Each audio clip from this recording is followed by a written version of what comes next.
India market invest মাইন্ডসেটে আপনাদের স্বাগত। যা চ্যানেল নতুন এসেছেন তাদেরকে প্লিজ চ্যানেলটাকে সাবস্ক্রাইব করবেন, লাইক করবেন, বেল আইকনটা প্রেস করবেন, তার সাথে অল বাটনটা প্রেস করবেন, নোটিফিকেশন সঙ্গে সঙ্গে আপনাদের কাছে গিয়ে পৌঁছাবে।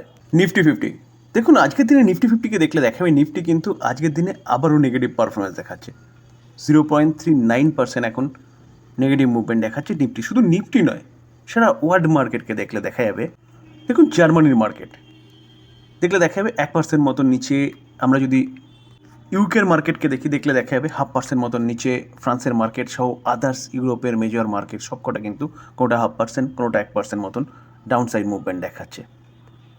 তার পাশাপাশি ডাউয়ের ফিউচারকেও দেখলে দেখা যাবে কিন্তু ডাউয়ের ফিউচারও কিন্তু 0.5%-এর ওপরে একটা ডাউন সাইড মুভমেন্ট দেখাচ্ছে।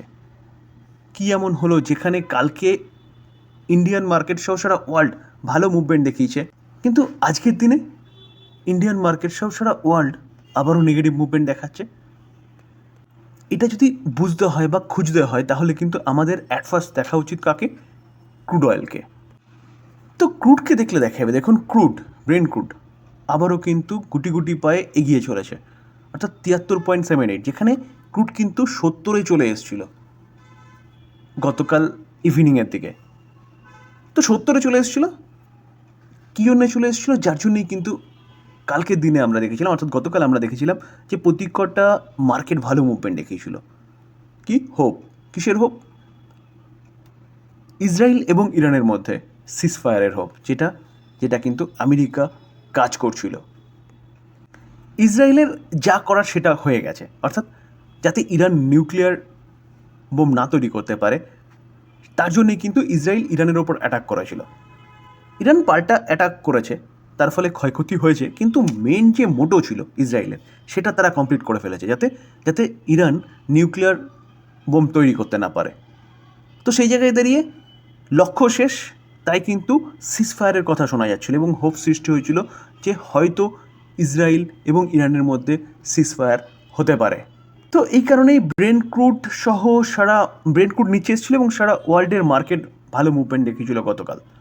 তো আজকের দিনে আবারও কেন ব্রেন্ট ক্রুড বাড়ছে? যে হোপটা ছিল না সেই হোপটা কিন্তু আস্তে আস্তে শেষ হতে চলেছে। যে যুদ্ধ হয়তো সিজফায়ার হতে পারে, কিন্তু আস্তে আস্তে জলে যেতে চলেছে। দেখুন এই আর্টিকেল দেখলে দেখা যাবে যে Middle East tension, Trump warn করেছে ইভ্যাকুয়েট তেহরান, অর্থাৎ তেহরানকে খালি করার কথা বলছে। কেন? কারণ ইসরায়েল অ্যাটাক করতে পারে এক্সিট G7 সামিট আর্লিয়ার, অর্থাৎ G7 সামিট হচ্ছে কোথায়? কানাডায়, এবং সেই সামিট থেকে খুব তাড়াতাড়ি তড়িঘড়ি বেরিয়ে এসে ট্রাম্প ওয়ার্ন করছে কি ইভ্যাকুয়েট তেহরান। তো এ থেকেই কিন্তু যে সিজফায়ারের যে স্বপ্ন দেখছিল না সারা ওয়ার্ল্ড, সেই সিজফায়ারের স্বপ্ন ভেঙে গেছে। কারণ ট্রাম্প কিন্তু তেহরানকে খালি করার কথা বলছে, কারণ ইসরায়েল আরও বড় সড়ো স্ট্রাইক করতে পারে ইরানের ওপর। দেখুন এই আর্টিকেল দেখলেও দেখা যাবে ট্রাম্প G7 থেকে বেরিয়ে এসে বলছে যে কি মাচ বিগার ইস্যু, ইসরায়েল এবং ইরানের যে সিজফায়ার যে কথা আমরা কালকে শুনছিলাম, সেই সিজফায়ারের থেকেও কিন্তু বলছে আরও বড় ইস্যু একটা তৈরি হয়েছে। তার জন্যই ডোনাল্ড ট্রাম্প G7 থেকে কিন্তু এক্সিট করেছে তাড়াতাড়ি। দেখুন এই আর্টিকেল দেখলেও দেখা যাবে যে ফ্রান্সের প্রেসিডেন্ট নাম কি ইমানুয়েল ম্যাক্রন, তো তিনি ক্লেম করেছিল যে কি ডোনাল্ড ট্রাম্প তাড়াতাড়ি বেরিয়ে আসার পিছনে কারণ হচ্ছে সিজফায়ার নিয়ে নেগোসিয়েশন বিটুইন ইসরায়েল এবং ইরান। তো এই যে ক্লেম করেছে ম্যাক্রন, সেটাকে কিন্তু ডোনাল্ড ট্রাম্প কী করেছে? খণ্ডন করেছে। অর্থাৎ যেখানে Donald Trump said Macron has no idea why he was returning to Washington, the reason was much bigger than any ceasefire effort.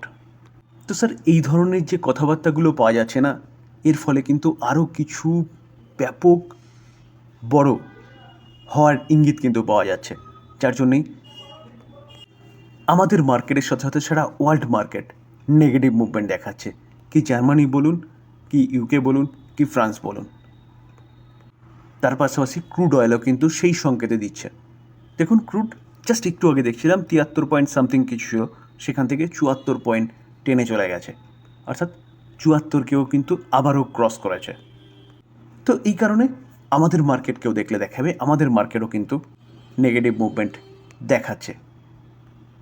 এখন দেখার বিষয় যে কি হয়, জল কোন দিকে গড়ায় এবং ফাইনাল আপডেট কি আসছে যে ডোনাল্ড ট্রাম্প কেন G7 থেকে এক্সিট করেছে। এখনও পস্টাপস্টি তেমন কিছু কিন্তু জানা যাচ্ছে না। যখনই জানা যাবে তখনই আপনাদের সাথে আলোচনা করব। শুধু চ্যানেলের সাথে যুক্ত থাকতে হবে এবং চ্যানেলটাকে সাবস্ক্রাইব করে রাখতে হবে, বেল আইকনটা প্রেস করে রাখতে হবে, তাহলে সঠিক সময়ে নোটিফিকেশনটা আপনার কাছে গিয়ে পৌঁছাবে। থ্যাংক ইউ, ভালো থাকবেন।